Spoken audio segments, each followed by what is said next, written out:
A warm welcome to all. On behalf of the Tamil Nadu Mediators and Conciliators Association, I'm very happy to invite you all for the experience of Kamalini in Ontario as a lawyer and a mediator. I'm very proud and happy to introduce Kamalini. Kamalini is a lawyer and mediator practicing in Ontario, Canada. She has a master's in alternate dispute resolution. Accelerate பண்ணும் விரைவுபடுத்தப்படுது. அதனால அவர் சீக்கிரமா Alternate dispute resolution from Osgoode Hall Law School, York University, Canada. She received her law degree from Dr. Ambedkar Government Law College, Chennai, India. She had practiced law at the High Court of Madras. She was admitted at the Bar Council of Tamil Nadu in the year 1998 and was called to the bar at the Law Society of Upper Canada in 2010. Kamalini volunteers for many organizations and is a volunteer director for Elspeth Heworth Center for Women and Wardenwoods Community Center, Ontario. And I request the participants, if you want to share any questions at the end of the session, you can post in the chat box. And over to you, Kamalini, that stage is yours. Welcome. Thank you so much for the warm welcome. I would like to thank everyone for spending this evening with me. And I want to thank Tamil Nadu Mediators and Conciliators Association for inviting me over. A very special thank you to Dhanalakshmi ma'am and also to Karak Mada. I'm going to go ahead and share my screen. Thank you.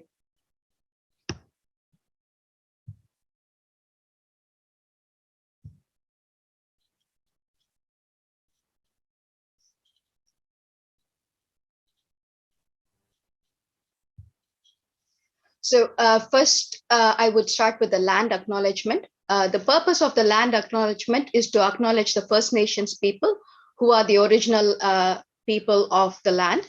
The land that I am standing on today is the traditional territory of many nations, including the Mississaugas of the Credit, the Anishinaabe, the Chippewa, the Haudenosaunee, and the Wendat peoples, and is now the home to many diverse First Nations, Inuit, and Métis people. I also acknowledge that Toronto is covered by Treaty 13, signed with the Mississaugas of the Credit, and the Williams Treaties, signed with multiple Mississaugas and Chippewa bands. So without any further delay, let's get started with our presentation for this evening. I'm going to talk to you about community and court mediations in Toronto, Canada. So what is mediation? As all of you are already practicing lawyers and mediators, you are very familiar with it, but I just want to run through it very quickly. So mediation, as you all know, is a voluntary process where mediators help the parties reach a mutually satisfactory resolution. The parties control the process. The mediator cannot decide the outcome. So you could ask, if the court is ordering mediation, how is it possible to call it voluntary? Now, the court can order that parties should mediate, but the court cannot insist that the parties should decide an outcome. The court's role starts with asking people to be a part of the process, but it can go beyond. So it still maintains its character as a voluntary process. Let's talk about community mediation. Now, the difference between community mediation is that it is mediation, but it comes with layers of additional value. It's a free resolution service that's offered in the community. So for this to be possible, you need something called the Community Mediation Center. These community mediation centers are not existing on their own. They are a part of the larger community centers. The model that we have here in Ontario is common for the whole of North America. So in Ontario, we have something called the OCMC, the Ontario Community Mediation Coalition. This is the umbrella organization. There are about 12 different community mediation centers that are members to OCMC, and they offer community mediation. Like I said, this is a free resolution, which means the Community Mediation Center does not gain money out of this, nor do the people who seek help have to pay anything. The mediators are volunteer mediators who care about the community. So everybody benefits on the whole when resolution happens at the community level. That way you keep the crime down. You also keep other issues that are complications in the larger society down as well. OCMC gives a definition for mediation. They call their mediation out to be a transformative and a facilitative model. And of course, it's confidential and it's voluntary.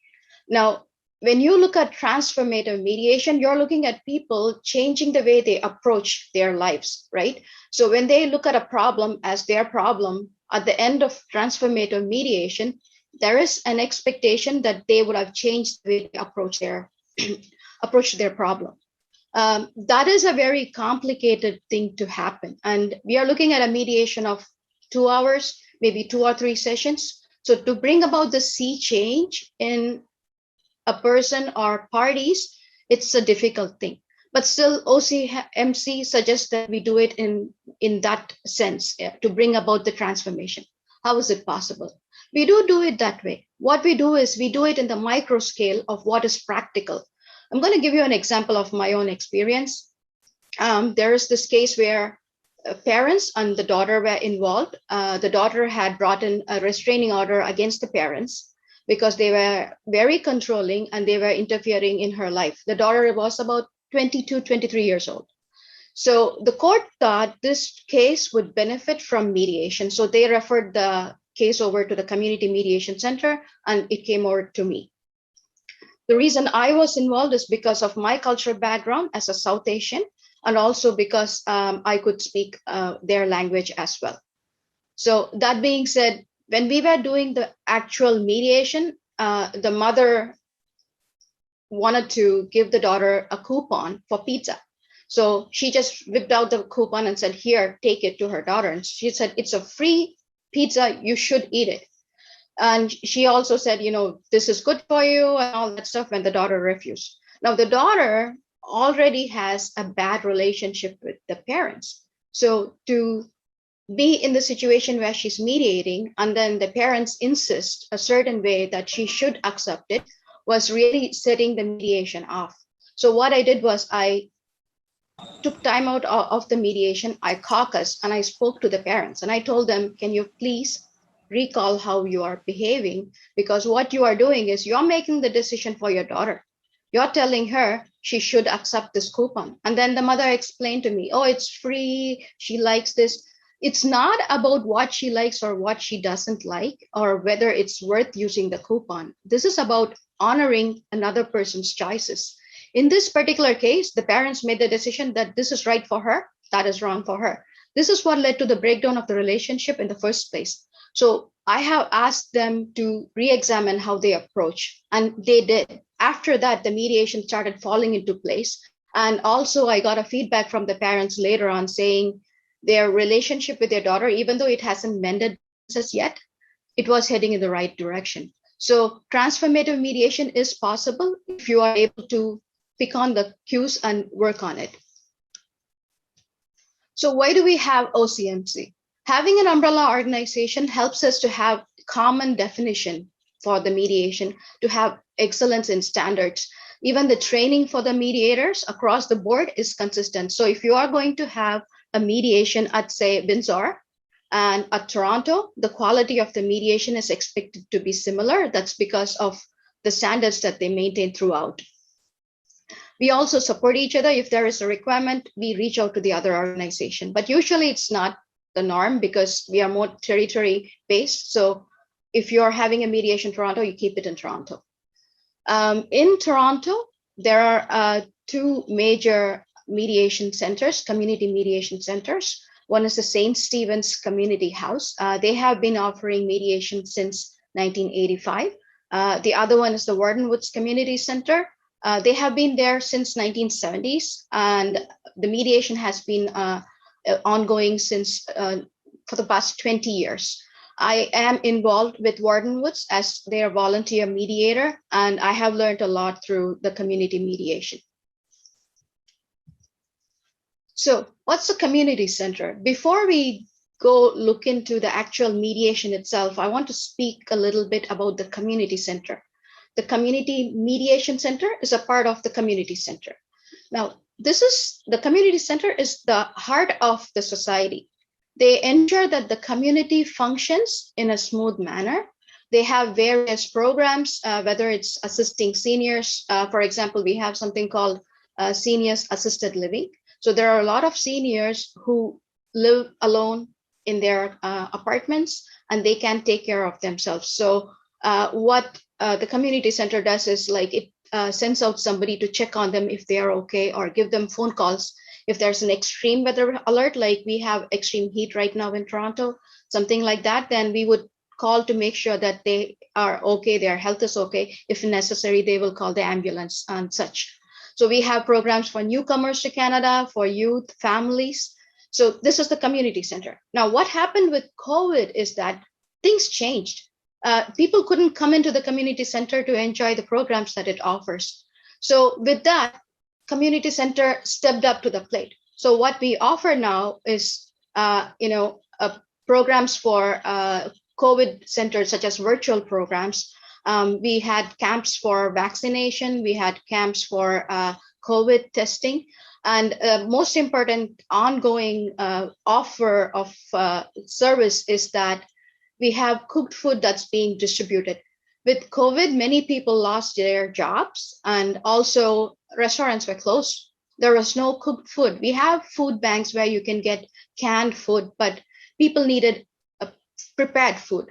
So community center like Warden Woods became a hub for offering prepared food. So this helps the community. So they do play a great role in the lives of the community that they serve. So let's look at the conflicts that we mediate at the community mediation centers.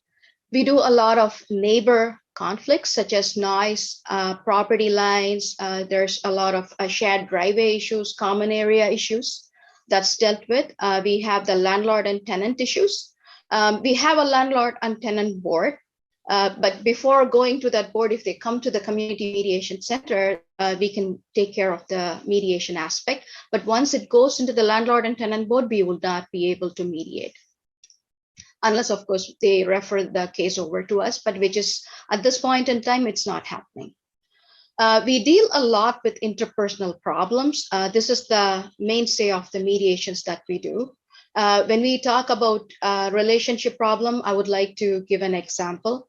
Recently, I mediated a problem between mother and daughter with the father.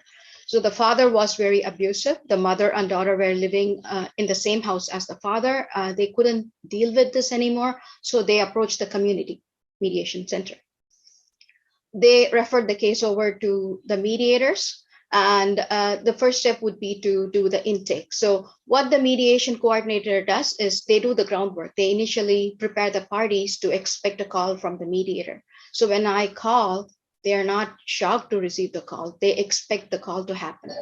So that being said, when I spoke to the father, it was interesting in the sense that he was cooperating and not cooperating. He refused to move to a room where I can hear him clearly. I spoke to him over the phone, and I had another mediator with me. But at the same time, he was complaining. So at the end of 1 hour of speaking to him, he just suddenly decided, this is a volunteer process. I don't have to do mediation, so I can continue doing whatever. So he said, I'm not mediating. And then 5 minutes later, he emailed me saying, can you please help me solve this problem? So we recognized that there was some mental health issues, and that's something that we need to be mindful of when we mediate as well. And I had felt that in this particular mediation, doing it through Zoom would not be of use, because he needed to be present in the room for us to have a meaningful conversation. So for this reason, we decided to have the mediation further down the road when COVID allows us to have face-to-face. At this point, it's all Zoom. And the other thing is that because it's a community mediation, the community can step in to help. So when we decided to postpone the mediation, the mother and daughter did not have any resolution or any temporary reprieve either. So they were in a situation where it gotten worse for them. So what the community center did was they stepped in, they spoke to the mother and daughter, and they tried to arrange an alternative location for them to live during this period until they resolve the problem with the father. So this kind of resources are available to the community centers, and being a part of the community mediation helps people take advantage of alternate solutions when mediation doesn't work. So going back to the other problems that we can mediate is minor commercial conflicts and also some minor criminal matters. But the criminal matters have to come with the permission of the court's blessings. The mediation process itself is first step would be the referral, and that would come through either the community. The parties themselves could refer themselves for the case to be mediated, or the courts, and it could also be from another organization as well. And the key person for the mediation is the mediation coordinator. The mediation coordinator decides which mediator will be dealing with the case. And that is really key to the mediation. Why? Because quite often there is a requirement in terms of cultural knowledge, because without understanding the culture, if we mediate, it might go south. And sometimes there is a requirement in terms of having technical knowledge on what's mediated, even though this is not an evaluative mediation where the mediator says, this will result in that if you do this, this is going to be of certain consequence. It still needs to be done in a way where it is in congruence with what should be expected of the larger society as well. So that being said, the mediation is a co-mediation process. So there's always another mediator, and we work together as a team. So cooperating with your fellow mediator is key. The lead mediator does a lot of work in terms of arranging the meeting and also to ensure that the parties are ready for the process. We do separate intakes for both the parties. It takes about an hour and a half for each party. And then we go on to the mediation itself. And of course, we explain the process. It's in a typical mediation, you'd either do it in caucus or in plenary. And of course, if we need interpreters, we can ask for that as well. And of course, the lead mediator does the paperwork for this. The training standards for the mediators are set by the OCMC. There's a requirement that they have classroom training as well as hands-on mediation experience as well. There's also a new program that OCMC has launched very recently called the Chartered Community Mediator Designation. This is to encourage mediators because they are giving their time and expertise, and there is nothing else other than the satisfaction that they get out of the process. So to honor the mediators, they have offered the certificate of certified mediators to community mediators who give their time. So that's for the community mediation. Let's talk about court mediation. Now in Ontario, we have something called the OMMP, the Ontario Mandatory Mediation Program. The rules of the civil procedure give us the mandate for this program. We have cases in Toronto, Windsor, and Ottawa that fall under this category. And the mediation is mandatory. This is not for family law cases. This is for civil cases and also for estate cases. And the mediation must take place once the statement of defense is filed. We have about 180 days for the mediation to take place. As you can see, it was introduced in 1999 and it's been going on. It was originally a pilot project, but it's been successful and it is still in place. Typically, 90% of the lawsuits that are brought in the courts here settle before the trial stage. And mediation plays a great part in this kind of resolution because without mediation, resolving cases without going to trial would be a lot lower than 90%.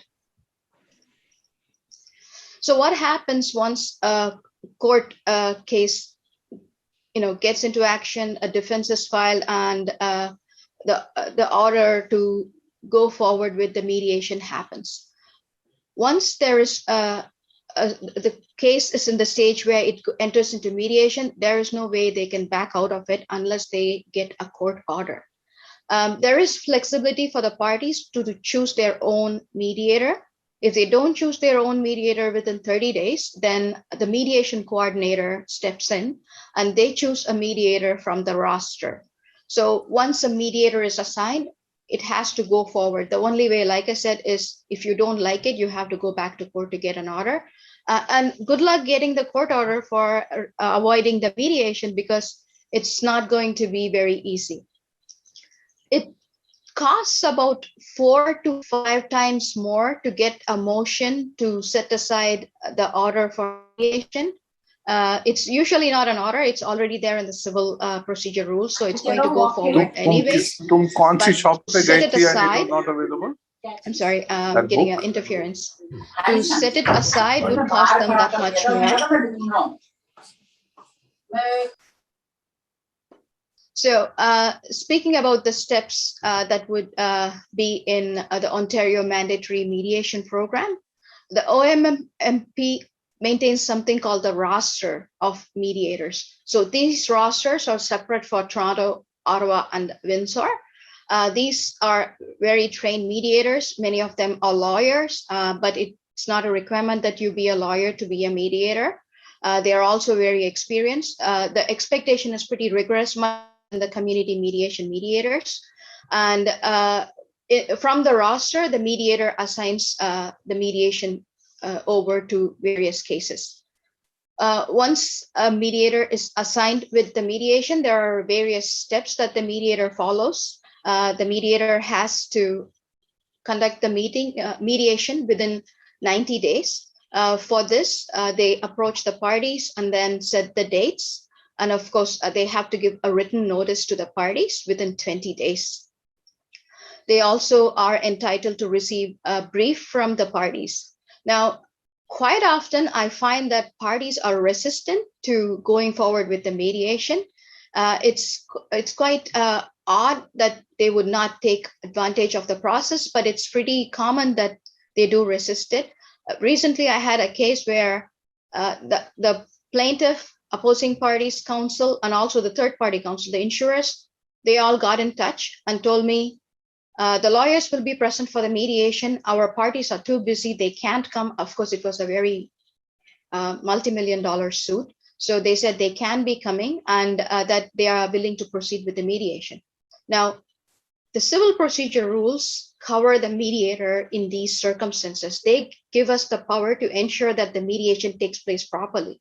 So the rules provide that the parties should be present with their lawyers. The only exception being if the defendant is represented through also the insurance. So if there's going to be a damages award and the defendant is not going to be paying and the insurance is going to be paying, then it's enough if the insurance representative and their lawyer is present. Of course, if parties are not represented through their lawyers, they can be present in person.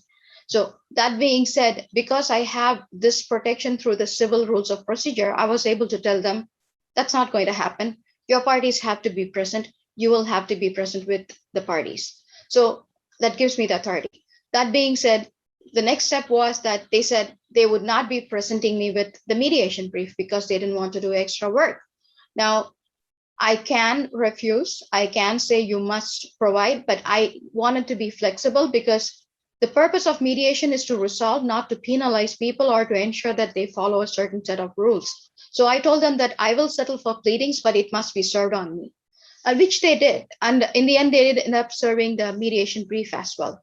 Typically, court-ordered mediations are for 3 hours, but if required, we can go much further for many different sessions as well.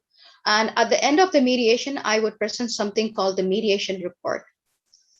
All in all, it has been a very useful system, but still, I personally find that many lawyers haven't warmed up to the mediation process as such.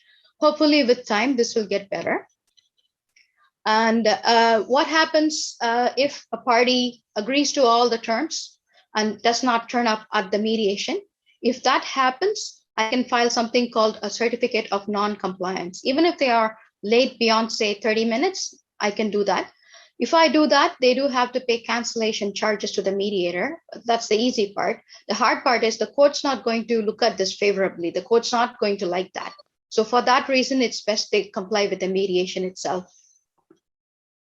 I really do thank you all for having spent this evening with me. Again, thank you for having me here.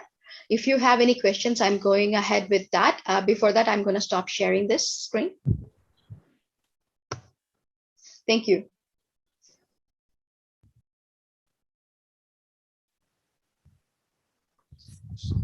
Yes, participants, if you have questions, please, the floor is yours.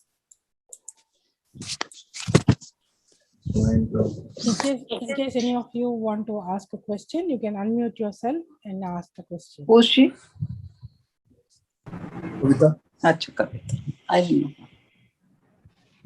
know. Can I go ahead and ask a question? Yes, sir. Yes, please. Kamalini, first of all, it was an excellent presentation. I have a couple of questions. Is there any specific course on transformative mediation that is offered in Toronto? Thank you so much for the kind words. Now, the court mediation itself is not transformative mediation. The community mediation is expected to be transformative mediation. And again, in courts, it's only because of the OMMP that we have mediation. And it's not transformative in the least. It's more commercial cases. And I have found that the lawyers want resolution, or like, I don't want to waste my time. That's the approach. So for a mediation to be transformative, the parties involved should be receptive. I have personally found that they have not been receptive in that sense. And also, there is no requirement as such to keep it in the transformative sense. It's usually evaluative if I'm dealing with the subject matter I know, or I would keep it facilitative so that it facilitates and the process moves forward smoothly. Thank you. Thank you. But I wanted to know if there are any specific courses in transformative mediation, or is it a skill that one develops over time to, I apologize for not answering it earlier. I did my master's in alternate dispute resolution, and we covered transformative mediation. And I have found people who are skilled in mediation and experienced offering 1 or 2 day workshops in transformative mediation. You will find LinkedIn as a good source for announcements in this regard. I can send you some links to other organizations, but as such a hands-on course, I haven't come across something that's over a period of many months where you're trained. I'm looking at more like 2 to 3 day courses that I do come across. But if something does come up, I can communicate this to Dhanalakshmi ma'am, and she can forward it to you if you are interested. I think it would be useful for all of us. Many of us may be interested in that. So if you could share. Okay, if I do. Yeah, yes, those 2 or 3 Thank you. ones, that would be good. And my second question was for community mediation. Is it only lawyers, trained lawyers who can act as mediators, or can anyone from the community do the mediation? Not at all. I have personally found that non-lawyer mediators have a very fresh perspective on things, which lawyer mediators are unfortunately, at least from my point of view, not the same, only because of our training as lawyers. There is a requirement in terms of the training that they should have, and also the experience that they should bring to be a mediator at the Community Mediation Center as mandated by OCMC. If anybody is able to satisfy that requirement, they can go ahead and become a community mediator. But this is highly, even though it's a free service, like people are not getting paid, it's highly sought after. I had to wait for months to be accepted as a mediator myself, because there are a lot of people who want to do this, and it's considered as a privilege to be a community mediator. Yes, it is open to everyone. Thank you. Thank you.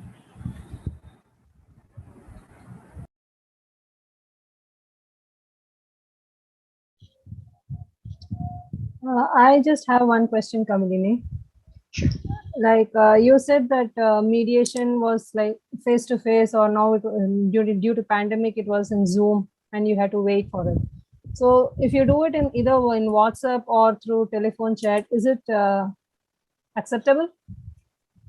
So in this particular mediation that I had given an example of, it was supposed to go via Zoom, and the party did not know how to use Zoom, so I spoke to him by phone. Is it acceptable? Yes, if the parties are okay with it. But personally, and also if the mediators are okay with it, both the lead and the co-mediator, I like to see the people's faces when I mediate. I like to get a feel of how things are. Even though Zoom mediation is easy because like you just sit in your house, you don't have to travel and all that. I feel the personal element of connecting with people is lost through Zoom. And also in community mediation, people are they're not protected through their lawyers. They are genuine and they need a resolution, and they feel more calmer if you're giving them that assurance in person. That's just my personal take on it. Whether it's agreeable via phone, whether it's agreeable via Zoom, it's up to the parties and the mediators, because this is not a regimented mediation, it's community mediation. So it's up to us. But this is just my own opinion, that's all. Yeah, I have another question too. Sure. Like you said the co-mediator and lead mediator. Is it Yes. necessary that in every mediation you need to have a co-mediator, or is it parties who say that they need a co-mediator? In community mediation, it's what we follow is the St. Stephen's model. It has to be co-mediator only because it could get really out of hand in community mediation. The people who are coming are not exposed to anything that's quite often in the sense of mediation or court trials. So they are not used to. So during one of my mediation, there was another mediation going on in a different room in the community mediation center. This was many years ago, before COVID. And it was so loud. It was difficult for me to conduct my own mediation because people were highly emotional. This was a problem between siblings, highly emotional. And if a mediator were to sit by himself or herself, it would be a lot more challenging for them. So for that reason, over years, they have found that co-mediation helps. So that's why they always insist on co-mediation.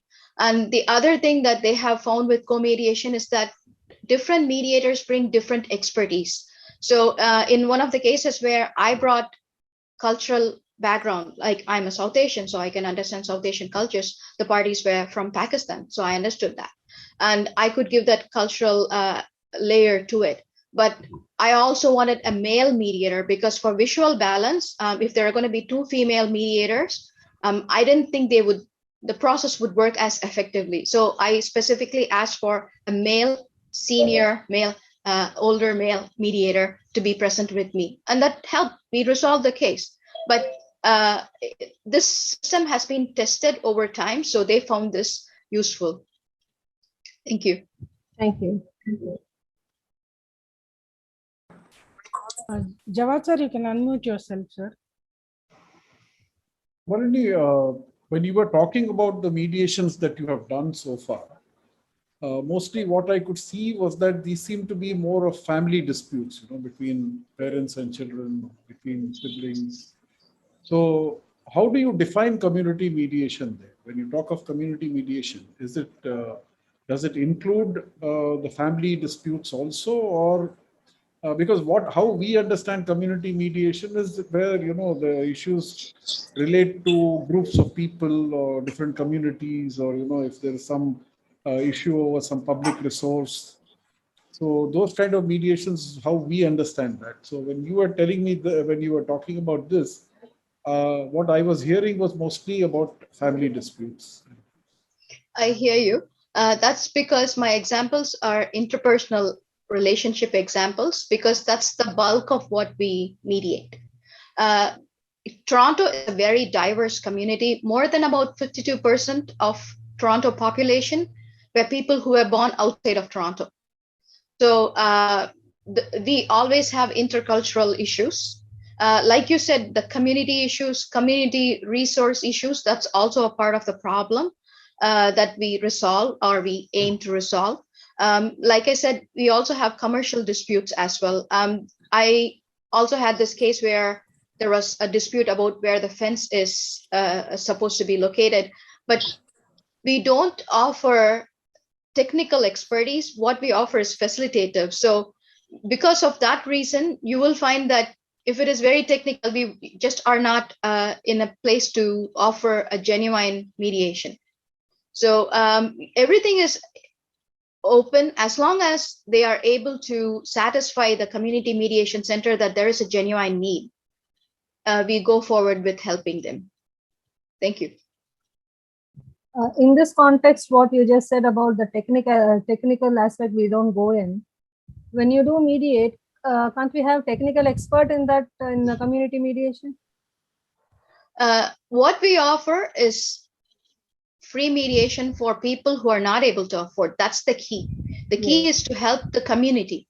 If people are looking for something much more grander, and if they are able to afford, then they should not take advantage of the free resource. They should have a mediator or an interpreter that they need at their own expense. So it would not, like, the resources are stretched thin as it is. It would not be fair to the rest of the community if that is the case. In any event, what we would try to do, if they do approach, we don't turn them away if there is a possibility, because any problem resolved at the community level will in turn overflow into a more peaceful community, right? So we do try to address that. So we try to take away some of the issues off the plate, and whatever needs technical expertise, they can, take care of that portion of it.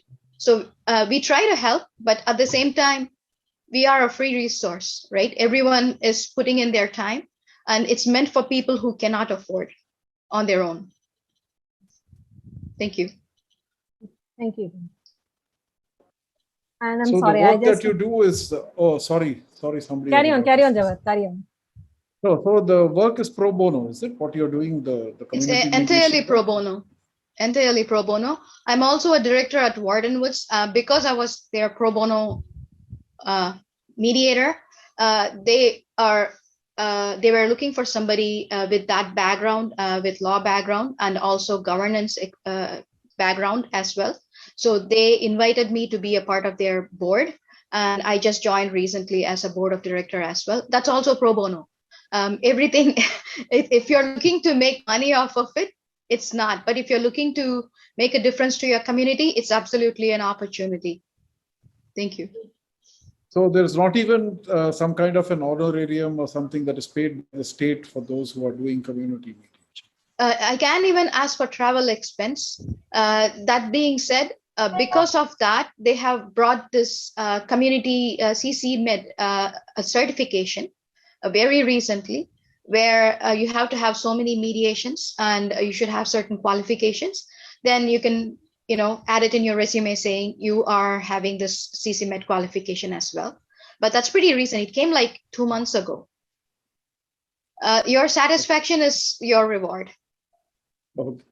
But how are commercial mediations faring over there? Is it on a large scale, or is it very, very rare that you see, or are the commercial people, like the businesses and industries, are they opting for mediation? So commercial mediation is a niche market. In my master's, I did international commercial arbitration. It was a very interesting course. But what I found personally is that it's very difficult to enter into that market. They don't allow business to spread across. You can, learn the trade under somebody, spend years, and then open up your own, arbitration commercial mediation practice. Now, what I have learned through speaking to other commercial mediators is that you should have a background practicing as a lawyer in commercial law. Only then you'll be respected as a commercial mediator. There's no rule that says I cannot mediate as a commercial mediator or anybody else cannot. But for that party's confidence in that particular mediator, the mediator should show that they have over a period worked in that area. And also they should show that they have succeeded too as a commercial lawyer for them to believe in you. Does that answer your question? Yeah, it does. Thank you. Thank you. Thank you. I just had one more question. You were talking about criminal cases in community mediation. Yes. So what are those types of cases in the community mediation? So the one that I had mentioned was about restraining order, which a daughter was bringing against the parents. So that type of cases, minor assault cases. Sometimes what happens is that it doesn't go to court, but we still want to ensure that it is proper for us to mediate. So the mediation coordinator takes care of that. Sometimes it's just threat of violence. So again, if it goes to court and the court sees that these people will benefit from not getting a restraining order, but in resolving, because usually it's neighbors, right? Getting angry over a noise issue or a pet barking all the time. Getting a restraining order, like how are you going to restrain a dog? Seriously. So the idea is to resolve it so that everyone is happy. So that's when we step in as community mediators. Thank you. Thank you. JP sir, you can unmute yourself and ask the question, sir. It will be an honor to us. Kamali, really your presentation is very nice. But regarding the community mediation, what you suggested, that is based on some, now you are a member in that warrant. So there, that is based on the jurisdiction or territorial point only you are making the community center. Yes, ma'am, that's a good question. It is the territory. Wardenwood's Community Center serves Scarborough, the whole of Scarborough. Scarborough's really big. So if this is before, many years ago, Toronto used to be Toronto City, Scarborough, Etobicoke, North York, everything amalgamated into Greater City of Toronto. So it's GTA, Greater Toronto Area. So east of Toronto would be Scarborough. And we are looking at thousands of people who are covered for mediation. Wardenwood covers Southwest Scarborough for services. So that would be about 6,000 people. But when it comes to mediation, community mediation, we cover whole of Scarborough. You're looking at thousands and thousands of people. That's because to pull in the resources of mediators, to have a mediation coordinator who's a paid staff, and to have somebody who understands the community, it takes a lot of effort. So for that reason, we centralize where the service is offered. So for St. Stephen's, they cover North York area, and we cover Scarborough. Thank you. So it is a very big association. So you are differentiating among the disputes also. You have to categorize the disputes, no? Like that only you will allot the cases for each sector people.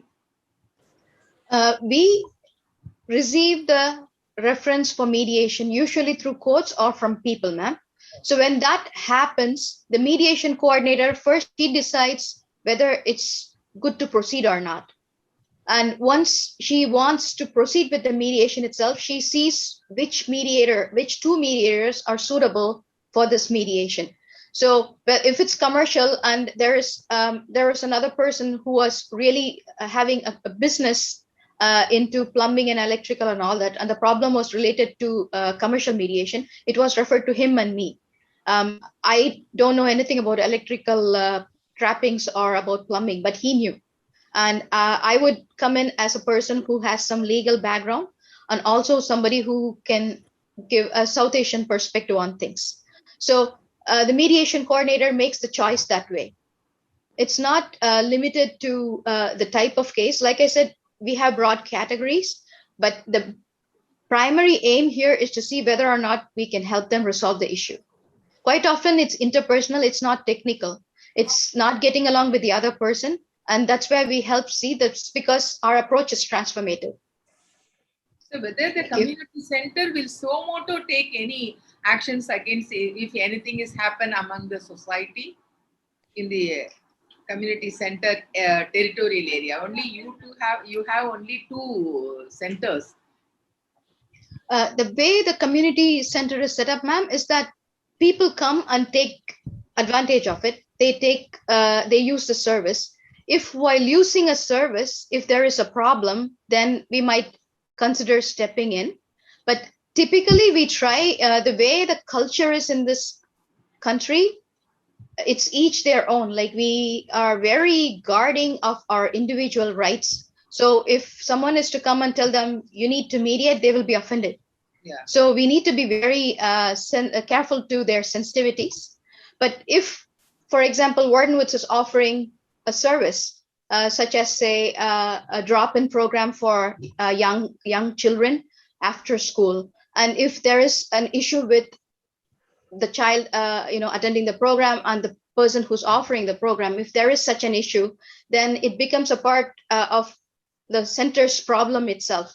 So at that time, we could step in because the center is also involved. So in that sense, it will be suo motu, but generally we try not to involve because people are very sensitive to their own rights. Thank you. JP Singh, sir, would you like to unmute yourself and ask this question, sir?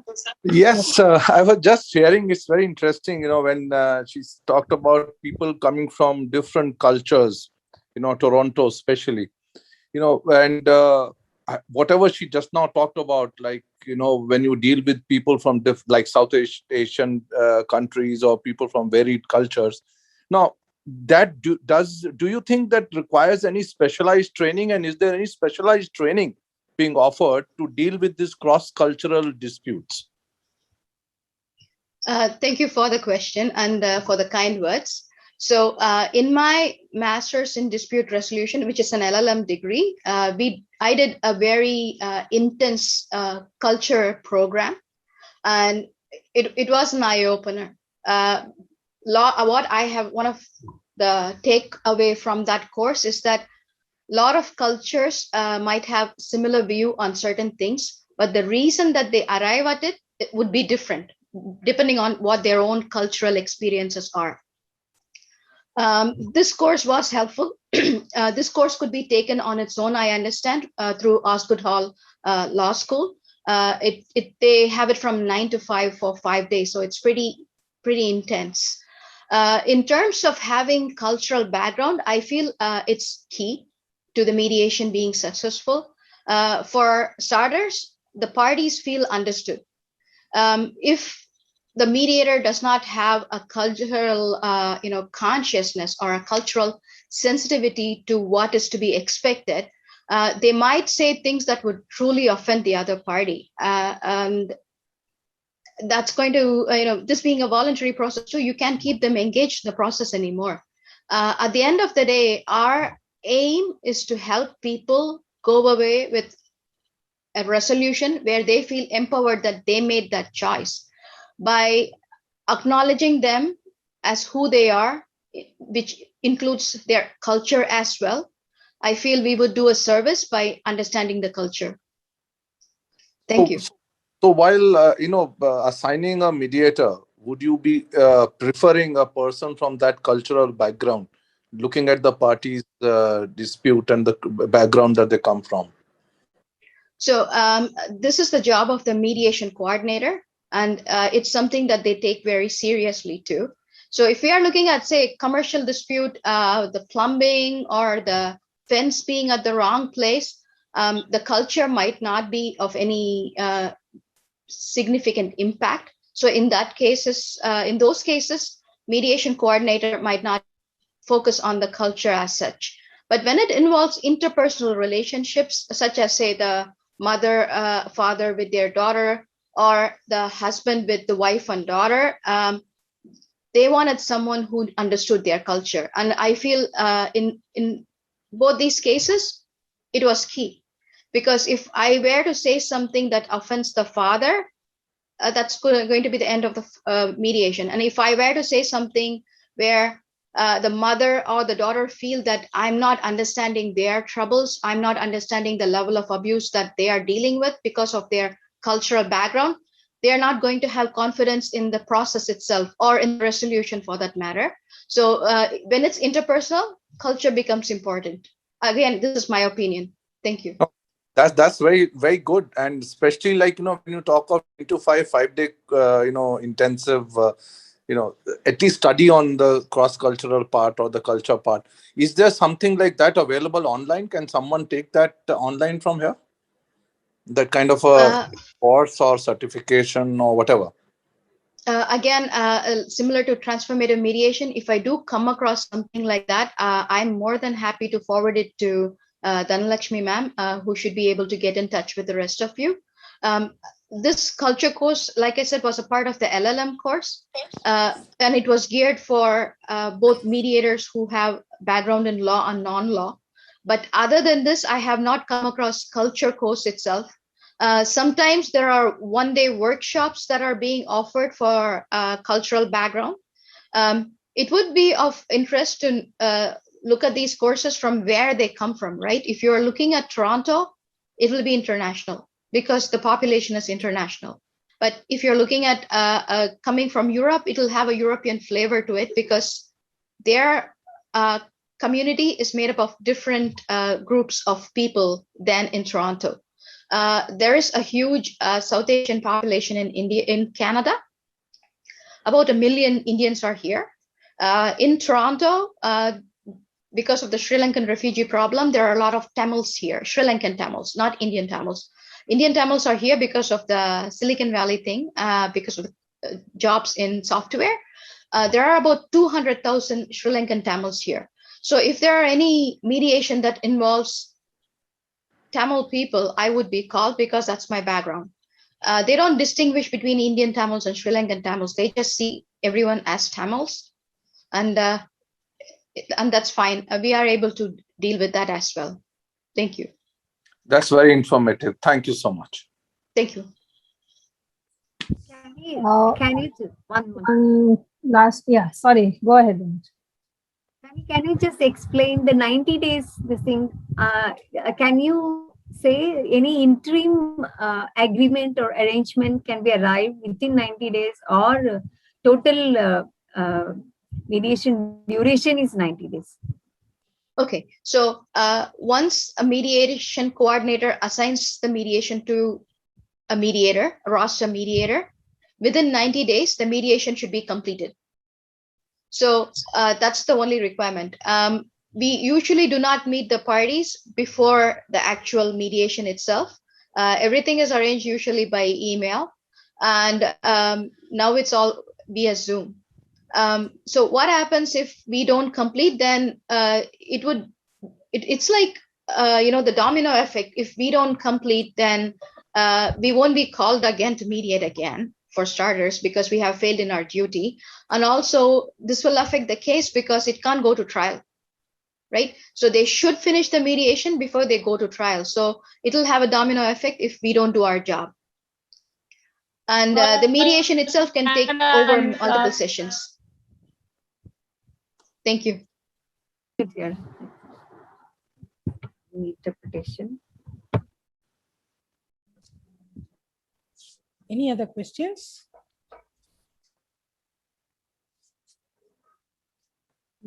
I think it's more than an hour. Revati, you can go ahead and do the honors. Yeah. First of all, this great opportunity to have you on this webinar and explain to us about your part of the world, which is completely new. And it's nice to collaborate and learn more about what's happening in the other side. Same mediation, and it's very, very informative. And all about this culture, cross-culture mediation was very interesting, quite informative. And community mediation, something what I thought was completely different from what I heard. And it's a very interesting webinar it was, and get together. Nice questions were asked and which you were able to explain in a clear manner. I thank you again for coming on board without any hesitation in your tightly packed timings. I thank all the participants. I thank JP sir, who is our senior most person, JP sir and Jawad. They are our trainers. I see them here, and I'm very much grateful that they were here to able to attend this webinar. I thank one and all for having joined this evening. Thank you.